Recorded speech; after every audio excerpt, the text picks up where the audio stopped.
Baik, Assalamualaikum warahmatullahi wabarakatuh. Waalaikumsalam warahmatullahi wabarakatuh. Alhamdulillahirabbil alamin. Pada siang hari ini kita dapat berkumpul di sini dalam keadaan sehat walafiat dalam acara diseminasi penerapan budaya positif dalam rangka tugas dari modul 1.4 yaitu calon guru penggerak. Di sini ada budaya positif. Nah, dari saya mengatakan budaya positif sudah ada di benak jenengan. Budaya positif yang bagaimana? Seperti itu ya. Jadi ini adalah tugas kami sebagai calon guru bergerak, yaitu dalam aksi nyata kita mengadakan penindasan seperti ini. Terima kasih untuk teman-teman semuanya, ibu-ibu semuanya. Mudah-mudahan apa yang saya sampaikan pada pagi hari ini mendapatkan jenengan semua mendapatkan penambahan ilmu yang barokah dan juga dapat untuk sekolah kita dapat berkembang sesuai dengan harapan kita bersama. Amin. Allahumma amin. Next. Nah, sebelum kita ke materi, ini ada speaking. Nanti kalau seandainya saya bilang smart teacher, tahu kan ya namanya smart teacher, berarti kita menjadi guru itu harus menjadi guru yang cerdas, kreatif, inovatif. Gitu. Kalau guru tidak kreatif dan inovatif, maka anak-anak pun tidak akan menjadi anak yang kreatif. Makanya kita kalau saya bilang smart teacher, saya pikir, saya rasa, saya bisa. Seperti itu ya. Coba. Smart teacher, Saya pikir, saya rasa, saya bisa. Tepuk tangan smart teacher. Oke, ini adalah supaya apa ya? Supaya kita menjadi lebih relax saja. Bahwa menjadi guru itu memang harus banyak kreativitasnya seperti itu. Nah, next untuk selanjutnya adalah sebuah pengantar saja bahwa konsep pendidikan menurut belajar dewantara melibatkan pengakuan akan pentingnya budaya dan lingkungan positif di sekolah maupun di rumah, yang menempatkan murid atau anak sebagai fokus utama dalam konsep belajar dewantara. Pendidikan bukan hanya tentang transfer pengetahuan, tetapi mencakup pembentukan karakter. Di garis bawah itu ya, pendidikan itu bukan hanya transfer pengetahuan atau ilmu, tetapi itu juga harus ada pembentukan karakter. Apalagi kita di pendidikan anak usia dini. Nah, kita di pendidikan anak usia dini yang kita kuatkan itu apanya, Ibu? Karakternya. Untuk pinternya nanti menyusul, ada waktunya, mengikuti nanti. Yang penting seperti yang dikatakan oleh konsep pendidikan dari hadir, bahwa pendidikan itu tidak hanya transfer ilmu, tetapi juga pembentukan karakter dan pengembangan potensi setiap anak. Oleh karena itu, menciptakan budaya atau lingkungan yang positif itu menjadi kunci utama untuk mewujudkan visi sekolah. Gitu. Jadi paham bahwa pendidikan itu tidak hanya transfer ilmu. Guru hanya sebagai penuntun. Guru sebagai penuntun, bukan penuntut. Penuntun, menuntun dan mengobservasi, mengamati minat dan bakat anak untuk menuntun dan membantu tumbuh kembangnya anak-anak sesuai dengan kodrat alam dan kodrat zaman. Seperti itu. Paham Ibu ya? Monggo, next. Nah, di sini kita tadi ada tema kita adalah budaya positif. Seperti itu. Jadi seorang guru yang baik harus memiliki kemampuan dalam mewujudkan budaya positif. Kira-kira menurut jenengan contoh dari budaya positif itu yang bagaimana itu? Buang sampah. Ya, boleh itu. Ya, kebiasaan itu. Nah, kalau untuk budaya positif itu memang dilakukan yang baik itu melalui kegiatan pembiasaan. Nah, dengan budaya positif tersebut dapat dijalankan dengan menerapkan konsep-konsep inti. Konsep-konsep intinya satu, ada disiplin positif. Semuanya ada labelnya positif. Seperti aura kita pada siang hari ini, semuanya positif ya. Nah, yang kedua, motivasi perilaku manusia. Yang ke berikutnya, keyakinan sekolah atau kelas. Yang keempat, kebutuhan dasar manusia. Yang kelima, posisi kontrol restitusi. Yang terakhir, segitiga restitusi. Ada berapa Bu untuk penerapan konsep-konsep intinya penerapan budaya positif? Ada 6. Nanti kita bahas satu persatu dari ke-6 konsep-konsep inti ini. Dari sini ada jenengan sudah membayangkan tentang satu, disiplin positif, motivasi perilaku manusia, keyakinan sekolah, kebutuhan dasar manusia, posisi kontrol restitusi, dan juga segitiga restitusi. Next. Nah, ini kita explain lagi.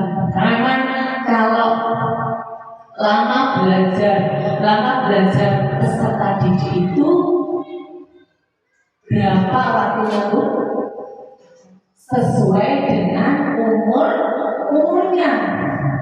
Kekuatan belajar anak-anak itu, lama belajar anak-anak itu sesuai dengan umurnya. Maksudnya gimana? Maksudnya kalau umurnya 5 tahun, 5 menit harus ada SPG, harus ada pencerahan. Kalau anak-anak mulai 1 jam tidak ada SPG, tidak ada penerapan konsep belajar sambil bermain, kira-kira anak-anak bosan apa enggak Bu? Bosan banget ya. Nah, ini SPG-nya awalnya dengan senyum terbaikmu, dengan model 225. Maksudnya 225 itu ibu berdiri berhadapan-hadapan dengan temennya. 225 ini ininya 2, ininya 2, berarti senyumnya lebar. Habis itu ya, coba hadap-hadapan sama temennya. Gak usah ketawa, nanti ketawa sendiri karena aura bukan aura positif nanti ini ya. Kan? Sebelum sudah tersenyum, karena berhadapannya akan menumbuhkan orang-orang yang positif. Ayo, kita mulai gerakannya. Gini aja, ini lebarnya sama. Jangan pakai tangan, ini cuma senyum.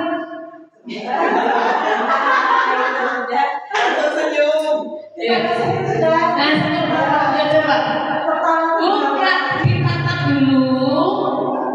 Mata dengan mata ditatap. Nanti senyum itu akan keluar sendiri dengan tatapan jenengan itu.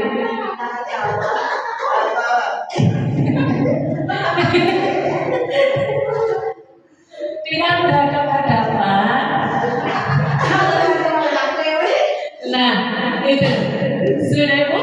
30 detik sudah? Bagaimana? Sudah bisa senyum, tepuk tangan semuanya.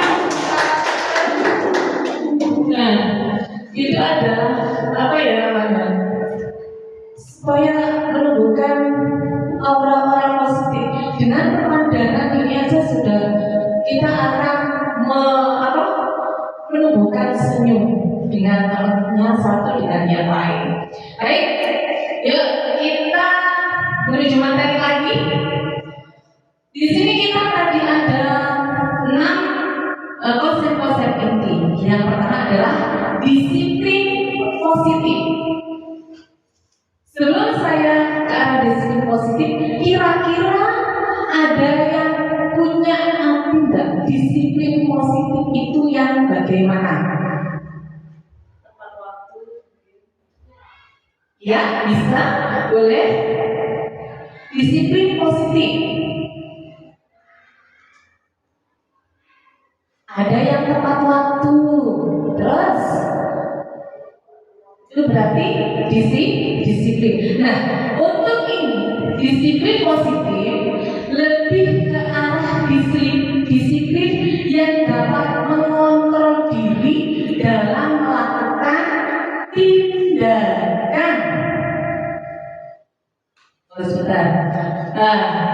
Berapa disiplin positifnya mengajarkan anak bertanggung jawab dan menumbuhkan kesadaran dari diri berdasarkan nilai-nilai kebajikan. Jadi disiplin itu dimulai dari diri sendiri, dari motivasi internal sendiri.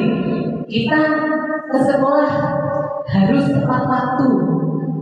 Kalau umpamanya saya ke sekolah harus tepat waktu, takutnya nanti sama dilihat sama wali murid, atau nanti takutnya dapat hukuman. Makanya jangan nanti dapat hukuman dari kepala sekolah atau gimana. Itu berarti jenengan itu tidak disiplin internal, karena takut ada hukuman, berarti arahnya dari eksternal. Kalau umpamanya jenengan pergi ke sekolah dengan tidak terlambat karena merasa bertanggung jawab dan ingin menjadi teladan bagi anak-anak, berarti itu motivasinya dari dalam, dari diri sendiri. Itu namanya internal, motivasi internal, seperti itu. Jadi setelah kita sudah jalan ke sekolah dengan motivasi kita yang utama tadi, maka di sekolah pun nanti anak-anak juga akan meneladani kita dengan kita tidak pernah terlambat sekolah. Nanti anak-anak dengan begitu akan meniru, berarti itu menjadi teladan. Seperti itu. Terus disiplin positif lebih ke arah disiplin diri. Next slide. Dapat mengontrol diri di dalam melakukan segala tindakan seperti yang saya sampaikan tadi, ya. Jadi disiplin positif. Terus disiplin positif adalah disiplin diri, dapat membuat atau memahami dan menjadi berdasarkan motivasi internal seperti yang saya sampaikan tadi. Terus bukan akibat paksaan, ujian ataupun hukuman. Datang ke sekolah, aku biar saya nanti sama Pak Murid dipuji-puji, dikasih label bahwa saya ini adalah guru yang disiplin waktu. Berarti itu adalah dengan ini adalah motivasi apa? Eksternal, karena ingin dapat ujian. Kalau dari diri sendiri merasa tanggung jawab, berarti itu motivasi internal. Lewat pertanyaan, gitu ya. Jadi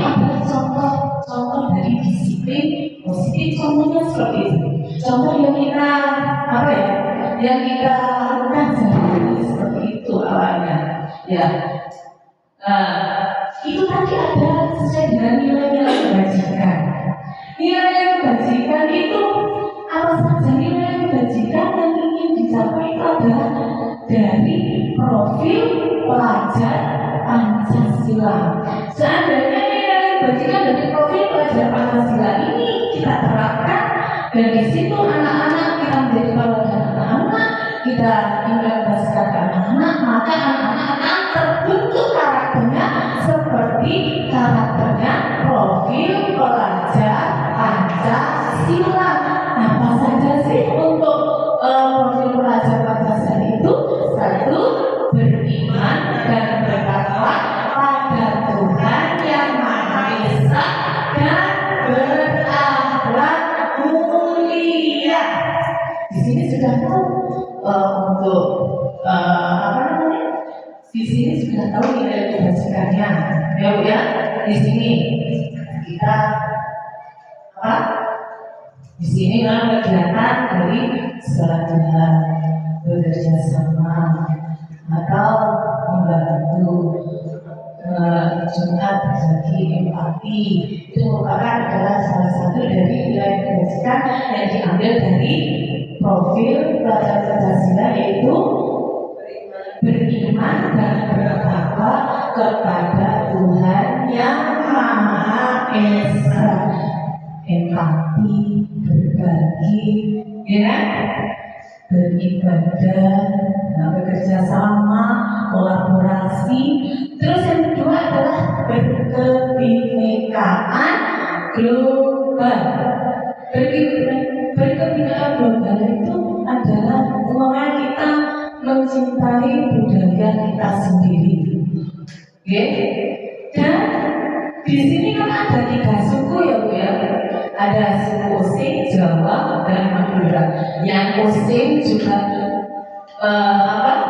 mencintai dengan budayanya Osing, yang Jawa juga, tetapi kita juga harus menghormati budayanya orang lain, suku lain. Menghormati itu juga merupakan nilai kebajikan, ya. Terus mandiri, Ibu selalu ingin berkreasi, ya, mandiri. Nah, ini juga masuk dalam nanti ada gotong royong sudah jelas, berkolaborasi, bekerja sama, dan juga ada bernalar kritis dan juga kreatif. Dan ini adalah nilai-nilai kebajikan yang ingin dicapai oleh anak-anak kita, yang harus dicapai oleh anak-anak kita. Tugasnya kita adalah belajar, dan nantinya kita akan dapat menuntun anak-anak menuju pembentukan karakter yang lebih baik. Next, yang berikutnya tadi sudah disiplin positif. Sekarang ada motivasi perilaku manusia. Nah,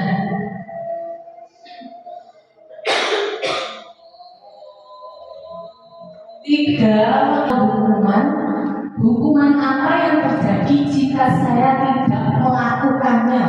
Saling berkaitan ya Bu ya.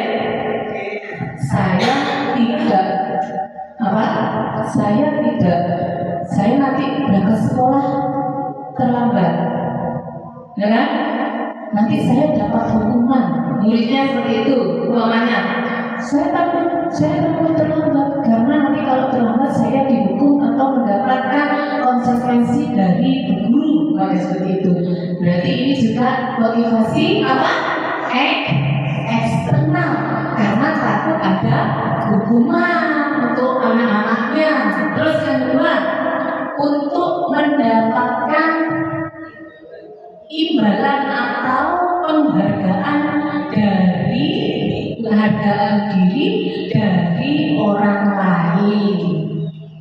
Saya mau berangkat sekolah, pagi-pagi nanti saya biar dapat hadiah, soalnya gurunya ngomong seperti ini.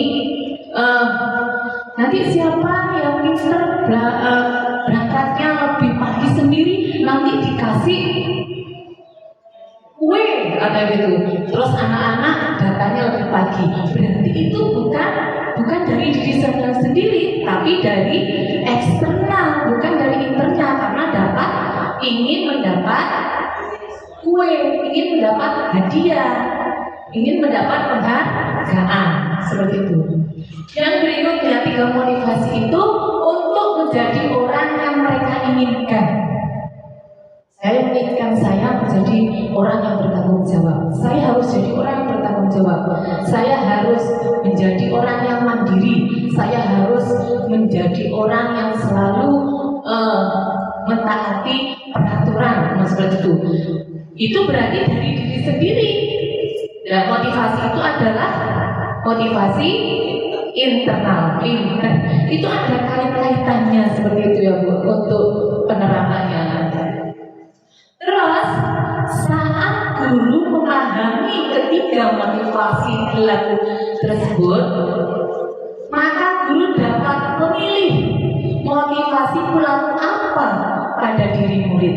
Jika murid memiliki motivasi atau perilaku untuk menghindari ketidaknyamanan atau hubungan dan untuk mendapatkan imbalan yang seperti saya sampaikan tadi, berarti itu adalah motivasi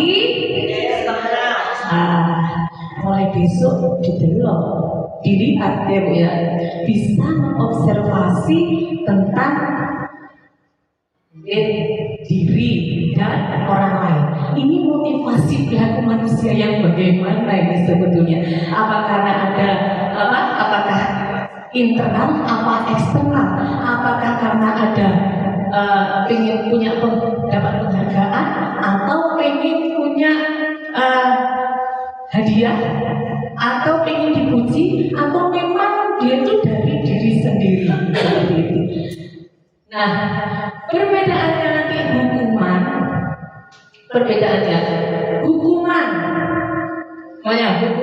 hukuman itu tidak berencana. Ya Bu ya. Jadi bedanya dari hukuman, konsekuensi dan restitusi. Kalau hukuman, kira-kira dari hukuman, konsekuensi dan juga restitusi yang paling harus dimiliki oleh guru itu yang mana Ibu? Kalau hukuman itu tidak terencana, tiba-tiba saja, ya, bersifat searah. Anak-anak melanggar, umpamanya melanggar karena terlambat, terus langsung tidak maksudnya itu enggak ditanya dulu kenapa terlambat, langsung aja kamu terlambat, langsung kamu dapat hukuman sesuai dengan peraturan yang sudah. Nah, itu namanya hukuman. Terus kalau konsekuensi itu terencana, disepakati, tetapi murid tetap dibuat tidak nyaman karena memang konsekuensinya tadi sudah kesepakatan kalau umpamanya anak-anak itu terlambat ada hukuman. Jadi konsekuensinya seperti ini. Terus berarti konsekuensinya harus menulis ini karena tadi terlambat tidak harus menulis ini berapa gitu ya. Itu terus restitusi. Proses menciptakan kondisi bagi murid untuk memperbaiki kesalahan. Di teko isi, ditanya dulu, kenapa kamu kok telat? Kamu udah telat, terus gak pakai baju lengkap, kenapa? Itu didengarkan alasannya. Kenapa kok bajunya sekarang hari Rabu kok pakainya yang hari Senin? Nah itu jangan langsung, ini sudah tidak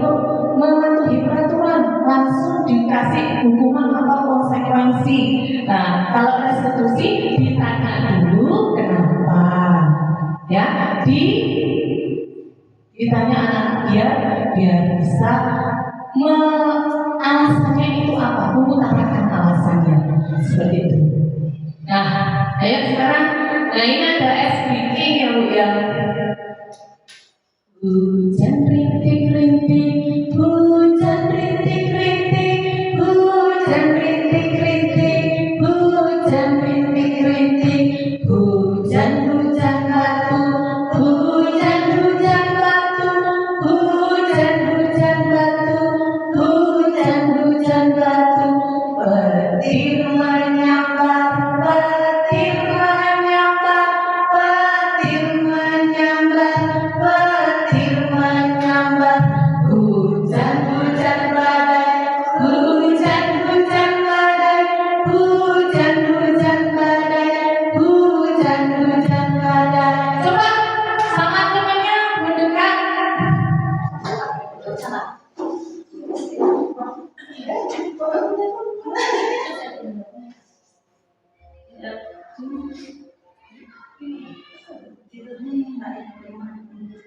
Ayo lagi ya. Ayo semuanya ikut. Satu, dua, tiga. Hujan rintik-rintik, hujan rintik-rintik, hujan rintik-rintik, hujan rintik-rintik, hujan-hujan batu, hujan-hujan batu, hujan-hujan batu, hujan-hujan batu, petir menyambar, petir menyambar, petir menyambar, petir menyambar. Oke, hujan-hujan badai, semuanya hujan-hujan badai, hujan-hujan badai, hujan-hujan badai. Kalau badai itu badai seperti bergoyang. Kalau begini bukan badai ya. Kalau badai itu hujan-hujan badai, hujan-hujan badai, hujan-hujan badai, hujan-hujan badai. Kayak itu. Coba sekali lagi. Soalnya yang digoyang berat ini. Ini bergoyang sendiri. Ayo lagi. Hujan rintik-rintik. Hujan rintik-rintik. Satu, ayo. Hujan rintik-rintik tangannya kayak ini, ya. Terus hujan batu, Petir menyambar. petir menyambar. Hujan badai. Hujan badai itu yang kayak badai, kayak itu. Ayo. Coba satu, dua, tiga. Hujan rintik-rintik, hujan rintik-rintik, hujan rintik-rintik, hujan rintik-rintik, hujan-hujan batu, hujan-hujan batu, hujan-hujan batu, hujan-hujan batu. Lagi.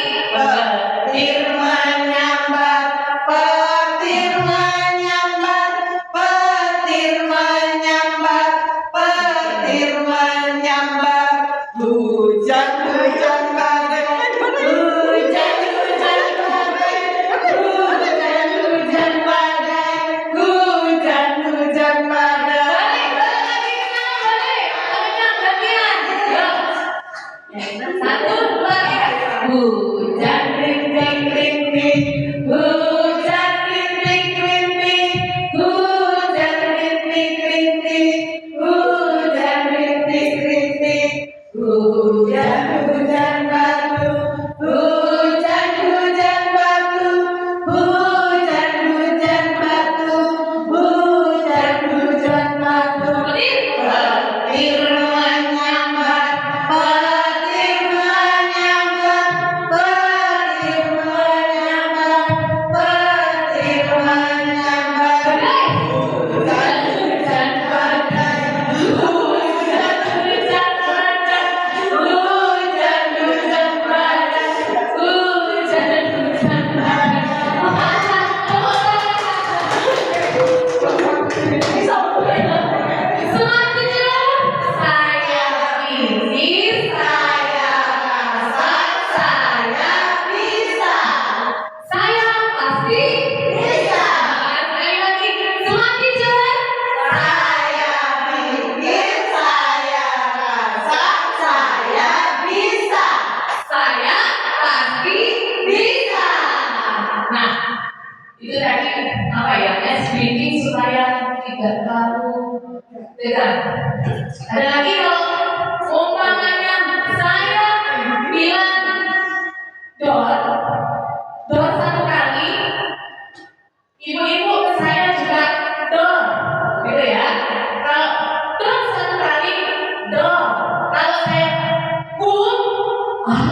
Kalau saya dornya banyak, berarti dengan berdiri nggak kena gitu ya.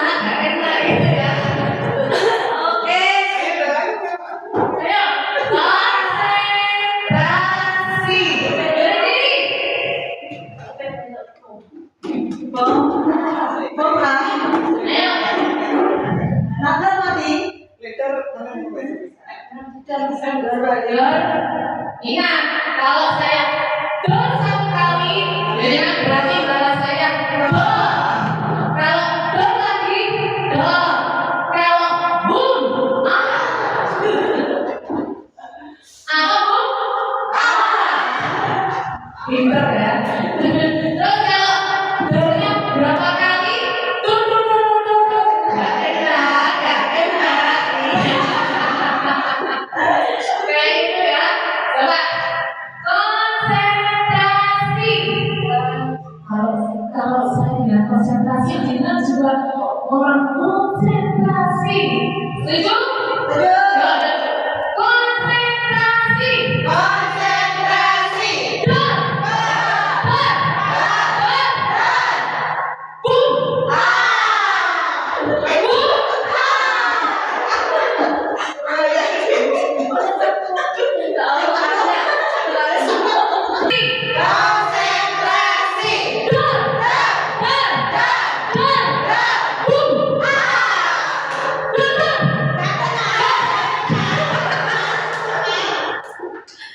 Luar sudah ya, orang guru TK-nya ya.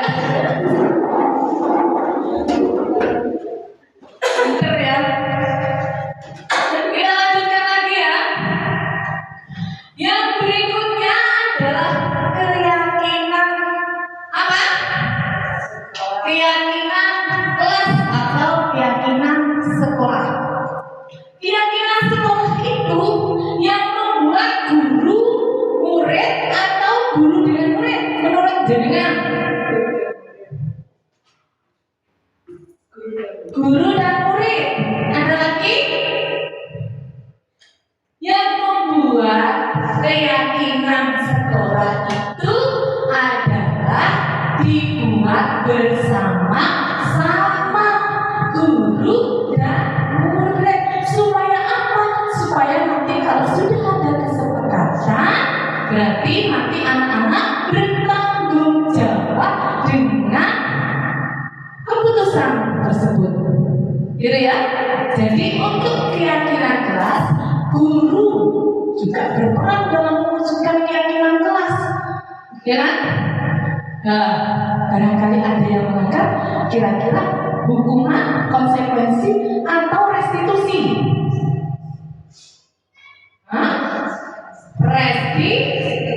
Restitusi. Melanggarnya karena apa? Ditelusuri. Ditanya dulu alasannya apa, ya kan? Kok bisa melanggar atau tidak mematuhi kesepakatan bersama? Nah ini guru berperan dalam mewujudkan terbentuknya keyakinan kelas dengan adanya kesepakatan antara guru dan murid, seperti itu. Terus keyakinan kelas berupa pernyataan universal yang mudah diingat. Semudah diingat, jangan dengan kata-kata yang anak-anak tidak mengerti. Terus dan dipahami dan harus diterapkan setelah anak-anak itu tahu dengan keyakinan kelas, terus memahaminya, maka anak-anak harus menerapkan di sekolah atau di kelasnya. Nanti kalau sudah berhasil anak-anak dengan keyakinan kelas ini sudah diterapkan dengan baik, itu pun akan membentuk karakternya anak. Oke? Dan itu nanti keyakinan kelas. Nah di sini ada keyakinan kelas. Kira-kira jenengan dulu pakai apa bu?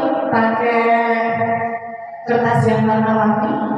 Keyakinan kelas kira-kira main kelas ya, rumahnya kelas. Jadi kan buat keyakinan kelas, kesepakatan kelas, keyakinan kelas. Kalau di sini kan contohnya meletakkan barang pada tempatnya, kayak itu kan udah dipahami ya sama. Coba jaringan semua berkolaborasi, 1, 2, 3, 3, 2, 2, membuat keyakinan kelas. Ini suatu pembiasaan seperti itu.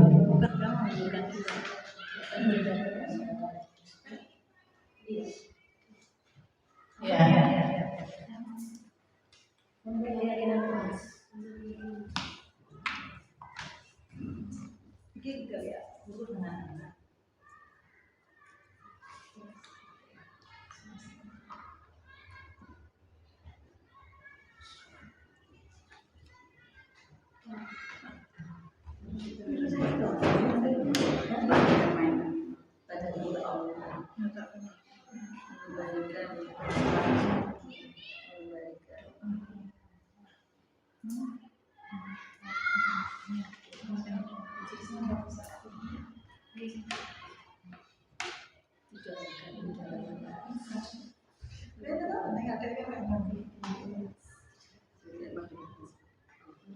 Kelas itu nanti dirapikan.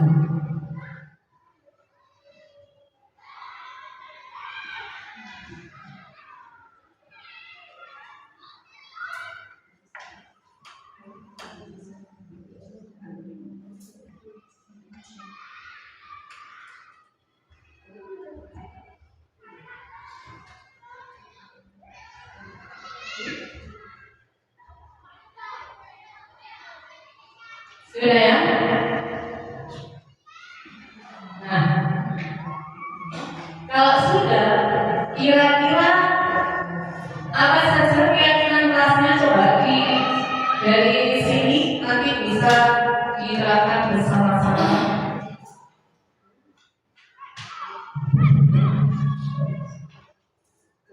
Kegiatan kelas yang sudah kami bertiga buat, yang pertama, datang tidak terlambat.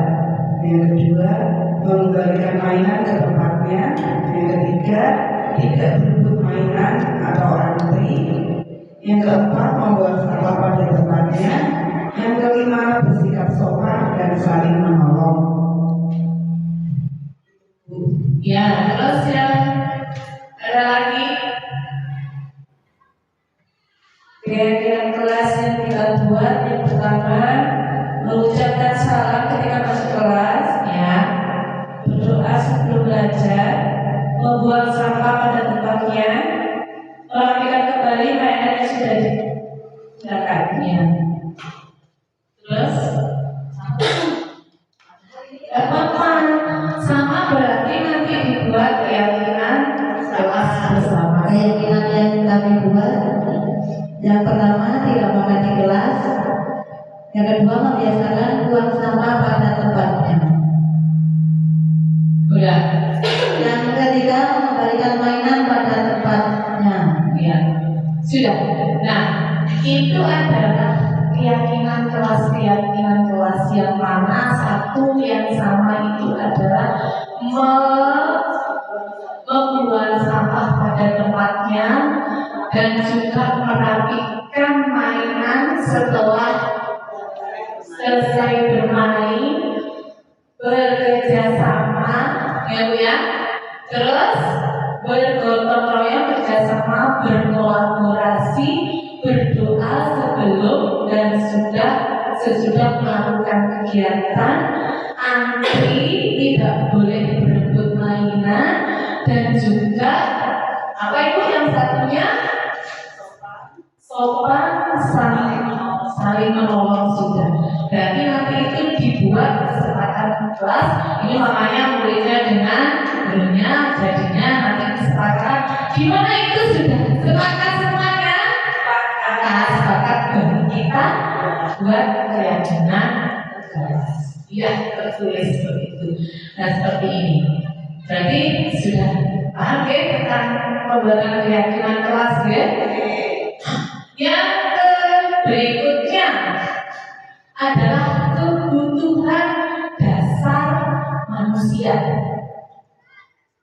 Kira-kira walaupun ibu-ibu tidak membaca, belum saya tampilkan sebenarnya apa saja kebutuhan dasar manusia itu. Kira-kira ada yang tahu?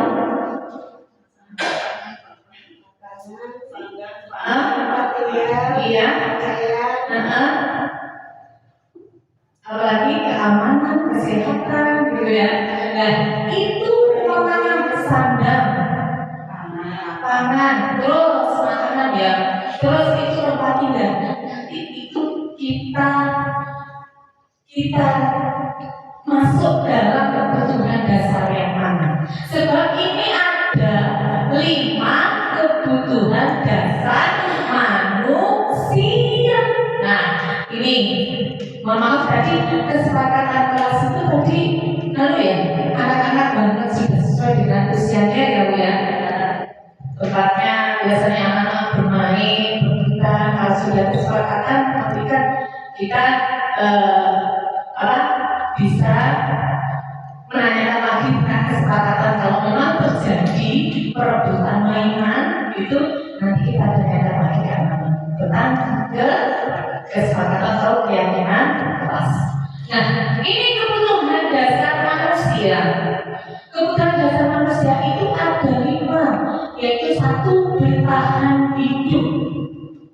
Seperti yang disampaikan oleh Bu Ima, Bu Eni, dan semua ibu-ibu di sini bahwa untuk makanan, tempat tinggal, keamanan, kesehatan itu masuk ke kebutuhan bertahan hidup. Kebutuhan dasar untuk bertahan hidup yaitu dengan makanan, kesehatan, ya, tempat tinggal, terus ada kebutuhan dasar manusia yaitu penguasaan. Kan? Penguasaan. Nah, penguasaan itu, nah tadi digeser lagi, kembali lagi ini. Terus ada kasih sayang.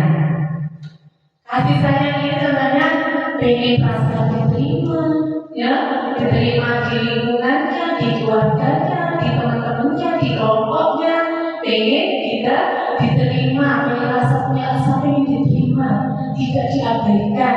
Makanya kalau ada anak yang sering kali aktif pada teman-temannya biasanya kan diabaikan. Tetapi anak itu kan semakin lama semakin diabaikan itu semakin menjadi. Karena itu rasa pengen diterimanya itu, pengen dipedulikan itu sangat tinggi. Karena merasa temannya tidak mempedulikan. Nah itu rasa diterima, rasa pengen dipedulikan, terus rasa berbagi, kerjasama, menjadi bagian dari kelompok yang sudah saya sampaikan tadi, dan rasa kasih sayang. Mungkin dari murid-muridnya juga semua ada yang seperti ini, yang untuk memenuhi kebutuhan dasar kasih sayang, ya, karena memang di rumah mungkin ibunya sibuk atau gimana, atau di kelas juga tidak mendapatkan rasa itu dari teman-temannya, maka dia akan dia itu akan membuat tindakan yang mencari perhatian. Itu karena mereka mau disayangi, ingin diperhatikan seperti itu. Jadi untuk kebutuhan dasar kasih sayang ini masih belum ada seperti itu, masih kurang. Makanya anak itu kadang-kadang juga di teman-temannya itu pengen seperti memperhatikan seperti itu. Nah, untuk yang berikutnya adalah penguasaan, keinginan untuk dianggap. Saya ingin ikut kompetisi ini supaya saya nanti menang. Setelah saya menang, berarti orang-orang atau teman-teman harus mengakui saya ini adalah anak yang pintar, pengen anggaran itu adalah kebutuhan penguasaan seperti itu. Kebutuhan pemimpin barisan, ingin dia itu waktunya baris langsung di depan ini, saya ingin memimpin barisan, saya ingin menyiapkan. Nah, itu adalah penguasaan. Yang berikutnya adalah kebebasan. Bebas orang belajar itu tidak fokus hanya student center atau maksudnya teacher center, berpusat pada gurunya seperti ini. Ini belajarnya ini anak-anak, sehingga anak-anak itu tidak mempedulikan akhirnya ya kan? Karena harus belajar sesuai dengan petunjuknya guru. Anak-anak yang bebas, ingin mandiri, berkreasi, berarti kita harus menyediakan pembelajaran atau membuat rancangan pembelajaran yang berpusat pada anak. Melalui apa? Melalui pertama kita mendiagnosis awal kebutuhan masing-masing anak, karena anak itu semuanya adalah beragam, karakteristiknya berbeda-beda. Apakah nanti kita akan merancang pembelajaran yang ini sudah ini, yang ini sudah berbeda semuanya, ini kita jadikan satu pelajaran? Itu bisa nanti kita buat pembelajaran kelompok yang sudah biasa melaksanakan di sekolah, yaitu dengan pembelajaran kelompok yang mana setiap tema itu kegiatan pembelajarannya terdapat 3 sampai 4 kegiatan, dan anak-anak nanti bebas memilih sesuai dengan minatnya, sesuai dengan bakatnya, sesuai dengan minatnya anak-anak apa. Nah, kita mengajarkan di situ. Itu namanya juga sudah berpusat pada anak seperti itu. Jadi kebebasan ingin berkarya, tidak itu aja, ya. Nah, sekarang kita gambar seperti ini, besoknya lagi gambar bunga lagi, kemarin sudah mewarnai, sekarang mewarnai lagi. Maka ada salah satu anak atau beberapa anak yang bosan, makanya tidak mengikuti kegiatan, pengen berdiri, pengen punya pilihan seperti yang saya sampaikan tadi, yaitu dengan pembelajaran model kelompok dengan beberapa kegiatan seperti itu. Yang berikutnya adalah kesenangan. Anak-anak pengen, bukan anak aja ya, tapi ibu juga kadang-kadang setelah bekerja terus pengen refresh, kesenangan untuk bisa bercanda dengan teman-temannya, sekolah gitu ya, untuk anak-anak itu ya. Jadi anak-anak itu adalah kebutuhan dasar manusia, yaitu kesenangan. Nah, ini ada seperti kasus. Nanti di sini anak ini ingin kebutuhan mana yang ingin dilakukan di sini pada anak ini, punya kebutuhan mana yang belum terpenuhi oleh anak tersebut. Nah, ini ada satu kasus. Bu Nurul adalah guru kelompok B, sedang bingung menghadapi ulah salah satu peserta didik di kelasnya. Beberapa anak dan orang tua telah mengeluhkan sikap lintang yang seringkali mengambil makanan temannya tanpa izin dan bersifat memaksa dan menang sendiri. Mau sudah, nah ini kalau mau itu punya teman kita sudah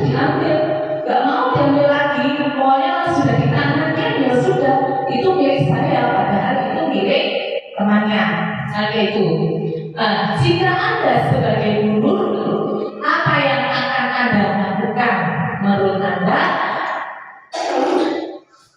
apa alasan Lintang melakukan hal itu? Kira-kira, yuk next. Alasan Lintang pertama, kira-kira apa? Karena tidak membawa uang saku dan orang tuanya tidak membelikannya, maka kebutuhan dasar yang sedang dipenuhi oleh kita adalah kebutuhan dasar bertahan hidup, ya. Itu tadi ada 5 kebutuhan dasar, Kak, ya. Berarti Lintang ini kasusnya adalah selalu saja menginginkan makanan yang ada di temannya. Tiba-tiba Lintang itu tidak pernah disanoni dan tidak diberikan sama ibunya sesuai dengan keinginan Lintang. Nah, Lintang itu dikasih bekal makanan itu yang itu saja, tidak sama dengan teman-temannya yang selalu saja setiap hari selalu berbeda-beda. Jadi istilahnya Lintang ini bosan, gitu. Ya. Terus alasan Lintang kedua, kira-kira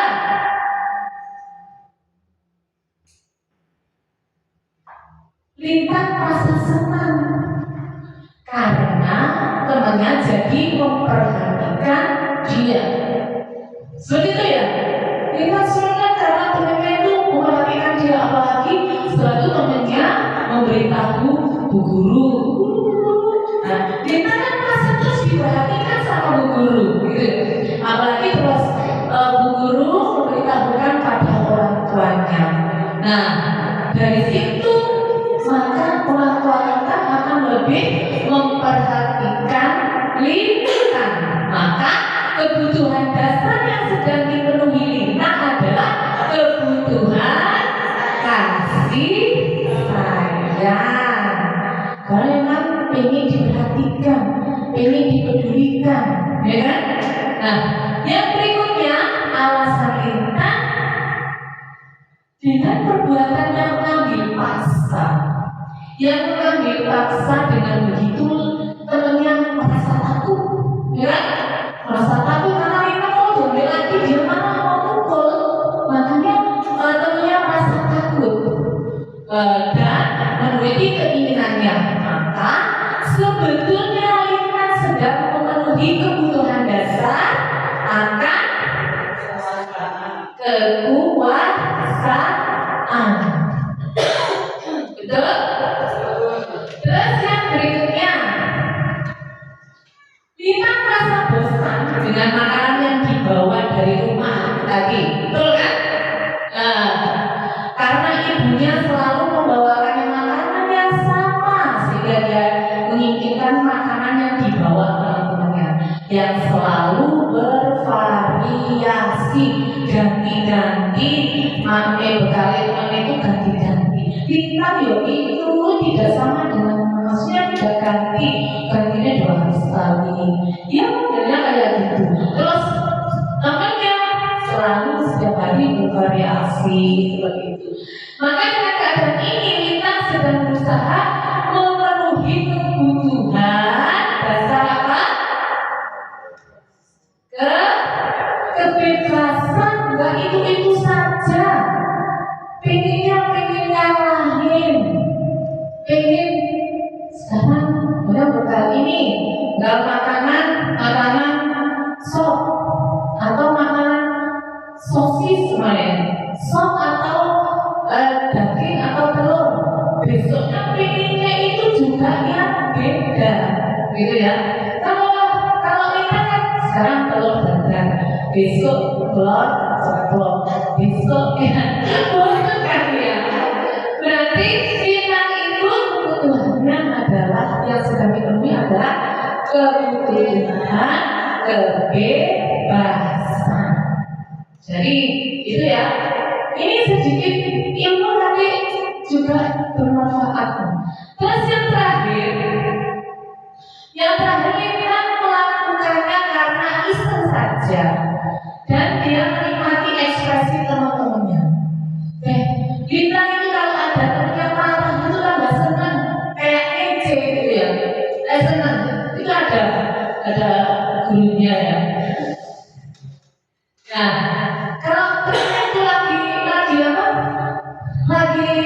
diambil itu kayak sesuatu ya, lihat temennya itu, wah temennya jika memperhatikan, pengen membuat temennya itu memperhatikan dia dan pengen temennya itu kayak dia gitu, mungkin seperti itu. Dan kesel dengan Lina melakukannya karena iseng saja dan dia menikmati ekspresi teman-temannya yang lagi kesel dengan dia karena makanannya diambil dalam pasar, dan dia berpikir ekspresi teman-temannya itu lucu. Dia tuh temannya yang marah-marah itu lucu katanya Lintang. Berarti Lintang itu sedang memenuhi kebutuhan dasar akan kesenangan. Senang hatinya kan sudah bahagia dia membuat temannya kayak itu, ya. Nah, itu adalah 5 dasar kebutuhan manusia. Ada yang ditanyakan dari sini? Tinggal satu materi, sudah jelas. Nah, sekarang ini ada yang terakhir ini ya, posisi kontrol restitusi. Jadi ini bagian dari budaya positif. Ada 5 posisi kontrol. Ini bukan gambarnya tapi masih ada lagi ya. Ada 5, jangan harus hati-hati. 5 posisi kontrol restitusi, yaitu 1, guru sebagai penghukum.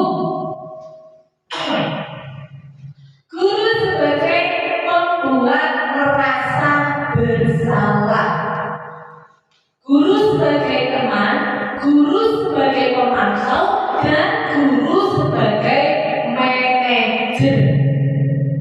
Nah, dari kelima posisi kontrol ini sebaiknya guru memakai posisi kontrol yang kelima, yaitu sebagai manajer.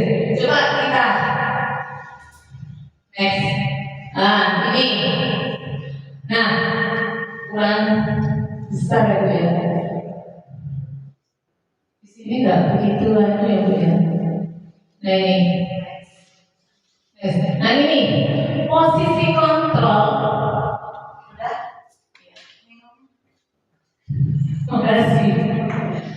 Nah ini posisi kontrol restitusi yang saya sebutkan ini adalah kontrol manajer. Dari kelima posisi kontrol ini, sebaiknya guru menggunakan posisi kontrol sebagai manajer. Sebagai manajer, guru dapat berbuat sesuatu karena murid memperlihatkan murid bertanggung jawab dan mendukung murid agar menemukan solusi. Kalau manajer itu ditanya dulu apa alasannya, terus kenapa kok bisa seperti itu, ditanya itu tidak langsung menghukum. Itu adalah guru sebagai penghukum. Dia merasa bersalah, menyalahkan. Kalau seperti ini kan namanya ibu yang dimarahi oleh kepala sekolah, itu berarti kan merasa menyalahkan, merasa membuat merasa bersalah. Selain itu, posisi manajer mengacu pada restitusi yang dapat menjadikan murid sebagai manajer bagi diri sendiri, sehingga tercipta identitas positif pada murid. Berarti dari 5 posisi kontrol itu sebaiknya guru memilih posisi kontrol yang kelima itu sebagai manajer. Sebagai apa? Manajer. Tuh. Tepuk tangan untuk kita semua. Selamat tidur. Saya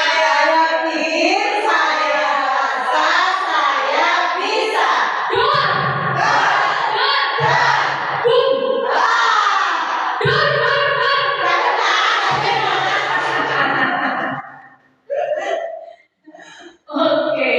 Nah, begini.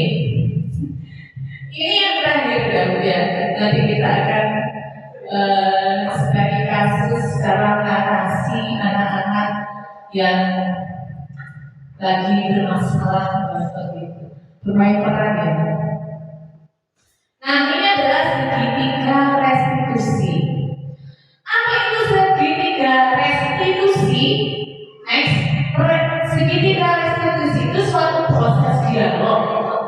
Seperti yang saya sampaikan tadi, dialog dulu, tidak langsung menghukum. Nah, suatu proses dialog yang dilakukan oleh guru agar dapat menghasilkan murid yang mandiri, disiplin positif dan bertanggung jawab. Restitusi proses menciptakan kondisi bagi murid untuk memperbaiki kesalahannya sehingga karakter mereka lebih kuat ketika kembali ke kelompoknya. Nah, seperti ini Bu. Segitiga restitusi itu ada tahapannya, yaitu satu, ada 3, menstabilkan identitas, validasi tindakan yang salah, dan menanyakan keyakinan. Nah, menstabilkan identitas coba.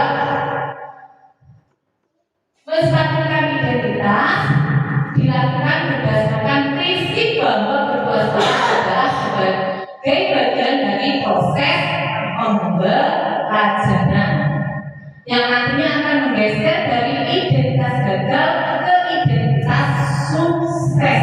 Seperti tabel yang di atas tadi itu sebetulnya adalah identitas gagal dan identitas sukses. Gitu. Terus menstabilkan identitas. Berbuat salah itu hal yang manusiawi. Kita bisa menyelesaikan masalah ini.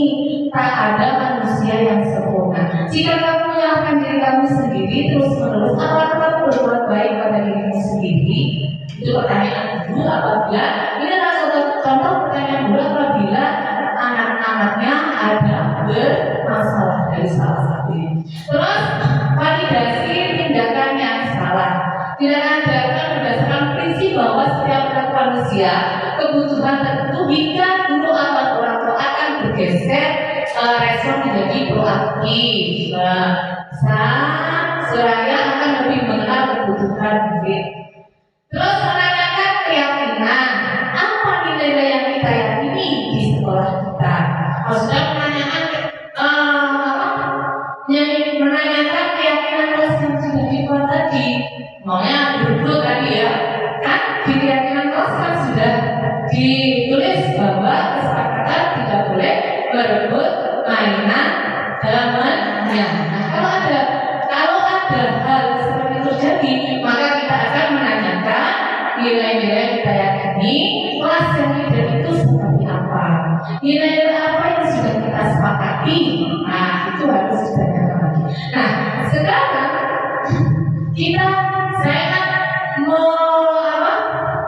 saya akan membaca atau saya akan mengungkapkan suatu kasus dengan semuanya memperhatikan dan mendengarkan, menyimak dan memikirkan. Nanti menjadi murid, menjadi guru, dan sebagai guru kita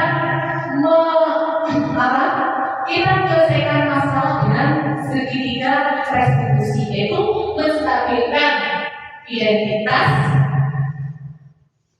terus ke atas ini validasi tindakan yang salah dengan kata-kata seperti itu, dan juga menanyakan keyakinan. 3 ini saya akan bercerita, jenengan semua memperhatikan, menyimak dan juga berpikir. Nah, siap untuk bercerita? Semakin jauh Saya ingin, saya rasa, saya bisa. wow, ya. Nah, saya punya sebuah cerita. Pada suatu hari dalam kegiatan pembelajaran,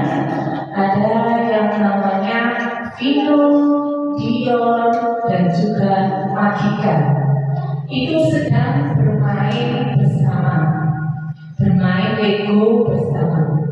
Nah, di situ tiba-tiba Dion itu merebut, Vino itu merebut mainannya Dion. Nah, diulangi lagi. Pada kegiatan belajar di kelas, yaitu bermain Lego, ada Dino, ada Vino, ada Agika bermain bersama dalam satu kelompok. Tiba-tiba Vino merebut mainannya Dion, ya. Dan akhirnya karena Dion tidak terima mainannya direbut, akhirnya Dion memukul Vino. Nah, maka dengan dipukul Dion, Vino menjadi menangis. Kira-kira sebagai guru atau sebagai kepala sekolah, bagaimana menyikapi atau menyelesaikan kasus ini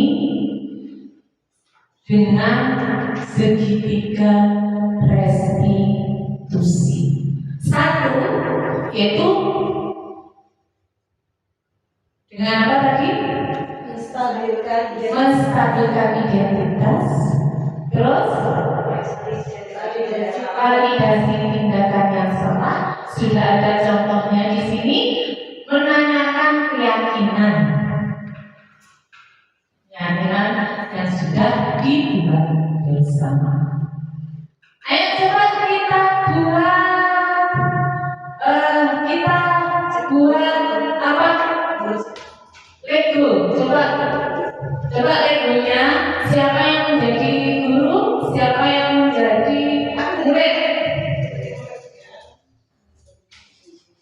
Kita bermain peran. Setelah itu langsung gurunya, muridnya nanti berapa? Yang bermasalah 3. Vino, Dion, 3. dan sama ya. Magika. Aku murid adikku Andika. Saya muridnya. Iya, siap. Gurunya siapa? Mbak Ima atau Bu Eni?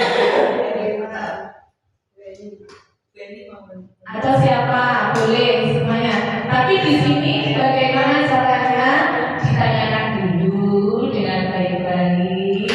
Alasannya apa? Pasti dengan alasan, ya kan? Terus jangan Nangis, aku jadi gurunya.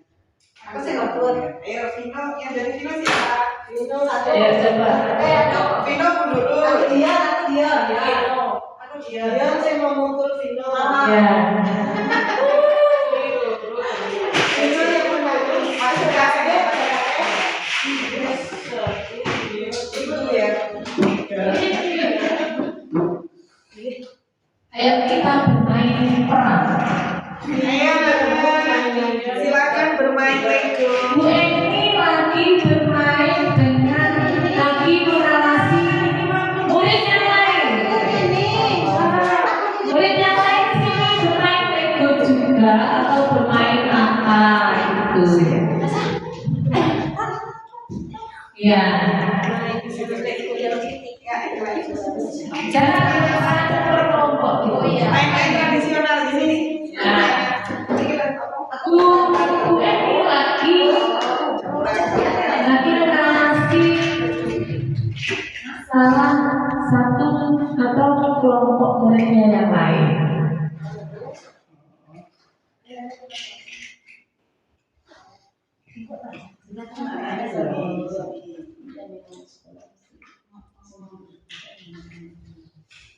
Aku pinjam ini. Loh, jangan ini kan punya aku. Pinjam mobil. Aku sama aku ini.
harus saya pakai, tapi dijemput sama Dion. Oh gitu. Kan bisa iya, tapi kan kita sudah ada kesepakatan bersama nggak boleh mainan temennya ya. Iya, tapi kan Dion yang salah. Oh gitu ya. Oh sebentar ya. Oh tapi kan Aku yang dipukul ya. nggak boleh Iya, Bu. kenapa Kak di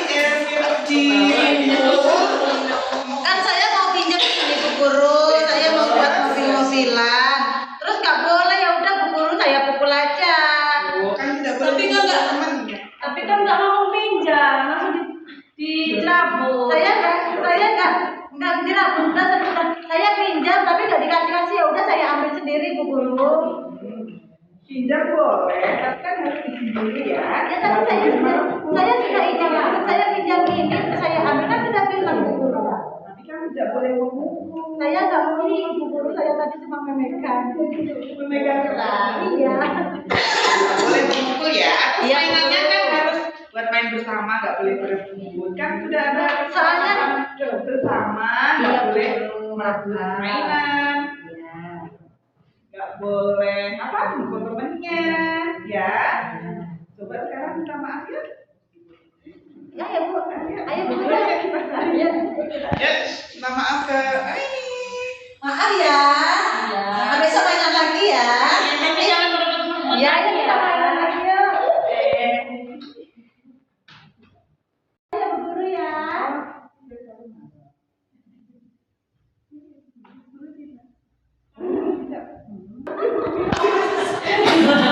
Ini adalah salah satu dari permainan. Nah, ini adalah kalau kita menyelesaikan masalah dari anak-anak dengan segitiga distribusi itu kita mainkan dulu identitasnya seperti itu. Nah, yang berbeda tadi kan Dino ya. Dia yang merebut ya. Dia berarti ini ditanya yang memukul Dion. Iya. Yang memukul Dion.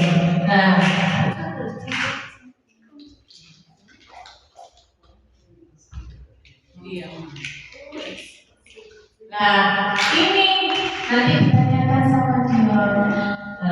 Menurut kita kamu tadi memukul Dion.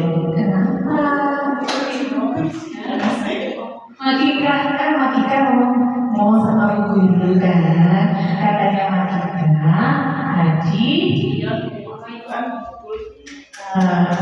mukul. Ditanya dulu tadi Vino merebut mainannya Dion.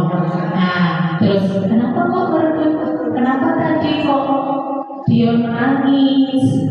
Karena mungkin Vino ada alasannya kenapa merebut, kenapa memukul Magika, memukul Dion. Setelah itu, setelah melakukan keyakinan, kita menstabilkan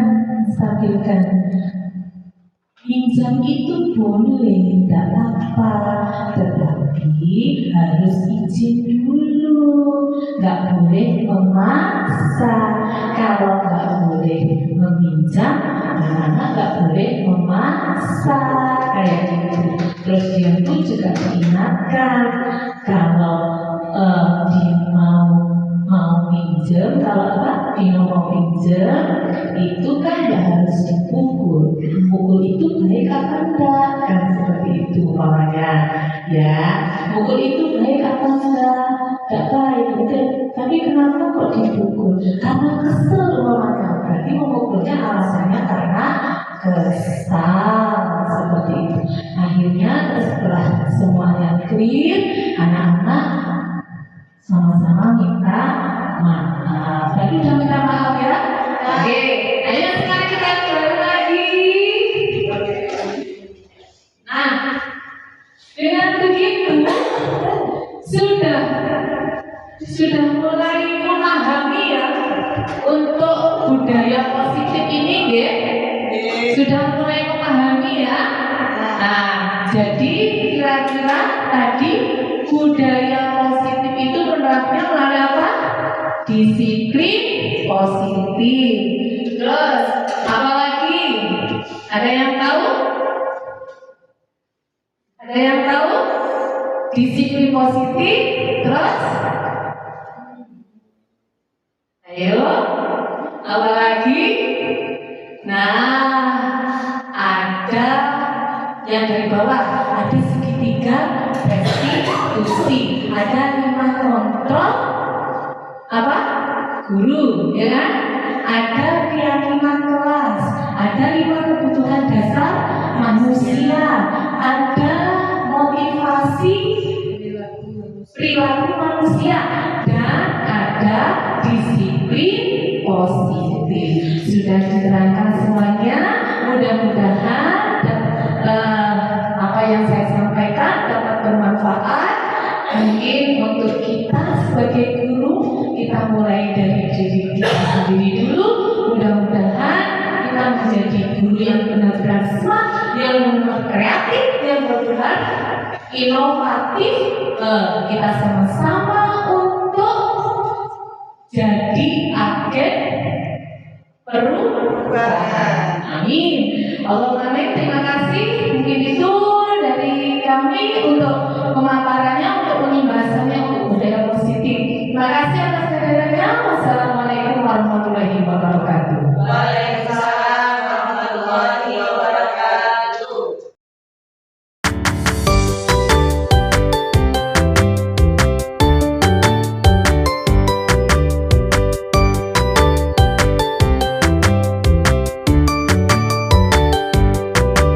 Kesepakatan kelas dulu mau dong?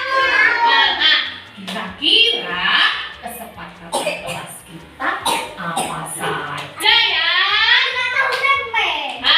Apa kesepakatan kelas? Siapa yang tahu kesepakatan kelas kita apa saja kira-kira? Ya apa? Mbak Cece?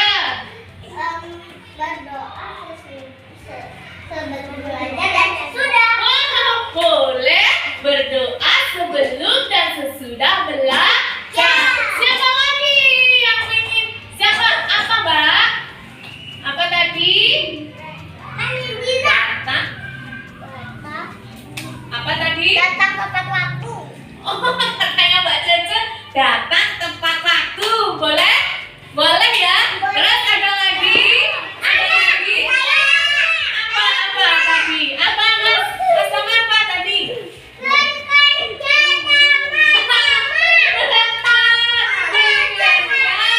Sama-sama. Siapa lagi? Apa?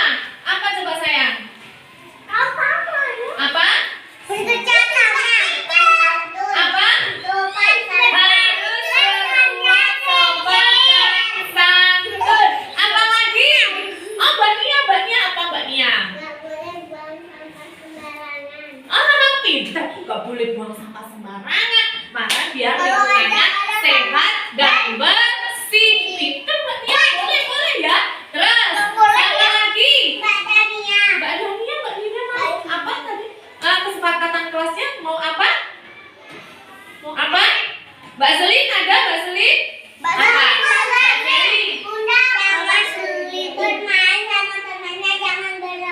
Wah, hebat. Jangan berebut mainan, harus bermain bersama sama. Pinter. Ada lagi? Dania apa? Ada? Harus selalu apa? Harus selalu kalau guru, harus selalu senyum. Salam kalau ketemu temennya, kalau ketemu guru, harus senyum dan sapa, ya kan? Setuju? Assalamualaikum, boleh? Nah, ini tadi anak-anak sudah buat kesepakatan kelas. 1. Berdoa sebelum dan sesudah melakukan kegiatan atau belajar. Katanya Mbak Safika tadi. Saya Sirli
warahmatullahi wabarakatuh.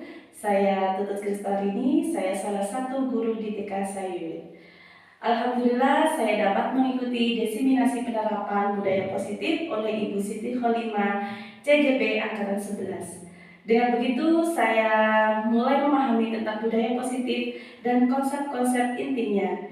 Dan nantinya akan saya terapkan dalam pembelajaran di kelas, dimulai dengan membuat kesepakatan kelas. Terima kasih Bunda Siti Kholimah, sukses selalu PGP-nya. Wassalamualaikum warahmatullahi wabarakatuh.